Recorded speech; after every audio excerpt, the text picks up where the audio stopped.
കാളികാവിൽ നിന്നും കാണാതായ പെൺകുട്ടിയെ പോലീസ് ഹൈദരാബാദിൽ നിന്ന് കണ്ടെത്തി. 14-കാരി വിവാഹിതയാണെന്ന് തെളിഞ്ഞതോടെ പെൺകുട്ടിയുടെ പിതാവിനെയും ഭർത്താവിനെയും കാളികാവ് പോലീസ് അറസ്റ്റ് ചെയ്തു. ഇവർ അസം സ്വദേശികളാണ്. ശൈശവ വിവാഹ നിരോധന നിയമപ്രകാരമാണ് പിതാവിനെതിരെ കേസ് ചുമത്തിയത്. പ്രായപൂർത്തിയാകാത്ത പെൺകുട്ടിയെ ലൈംഗികമായി പീഡിപ്പിച്ചുവെന്ന പരാതിയിൽ ഭർത്താവിനെതിരെ പോക്സോ കേസ് ചുമത്തി. പെൺകുട്ടിയെ ആക്രമിച്ച് ഗർഭഛിദ്രം നടത്തിയെന്ന പരാതിയിലും ഭർത്താവിന്റെ പേരിൽ കേസെടുത്തു. പെൺകുട്ടിയുടെ സമ്മതമില്ലാതെ ബലപ്രയോഗത്തിലൂടെയാണ് വിവാഹം നടത്തിയതെന്നാണ് പോലീസ് പറയുന്നത്. ഇയാളിൽ നിന്നുള്ള പീഡനം സഹിക്കവയ്യാതെയാണ് വാടക വീട്ടിൽ നിന്ന് പെൺകുട്ടി രക്ഷപ്പെട്ടത്. ഭർത്താവ് എന്ന് പറയുന്ന ആൾക്ക് വാടക ക്വാർട്ടേഴ്സിൽ വെച്ച് പെൺകുട്ടിയെ പിതാവ് ബലം പ്രയോഗിച്ച് ഏൽപ്പിച്ചു കൊടുത്തുവെന്നാണ് പോലീസ് പറഞ്ഞത്. പിതാവിനെതിരെ ജുവനൈൽ ജസ്റ്റിസ് ആക്ട് പ്രകാരവും കേസെടുത്തു. ഹൈദരാബാദിൽ നിന്ന് കൊണ്ടുവന്ന പെൺകുട്ടിക്ക്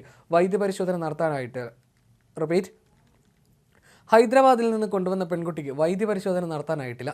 ആശുപത്രിയിൽ എത്തിച്ചെങ്കിലും പെൺകുട്ടി പരിശോധനയ്ക്ക് വിസമ്മതിക്കുകയായിരുന്നു. കാളികാവ് എസ് ഐ ശശിധരൻ വിളയിലിന്റെ നേതൃത്വത്തിലാണ് പ്രതികളെ അറസ്റ്റ് ചെയ്തത്. കോടതിയിൽ ഹാജരാക്കിയ പിതാവിനെയും ഭർത്താവിനെയും റിമാൻഡ് ചെയ്തു.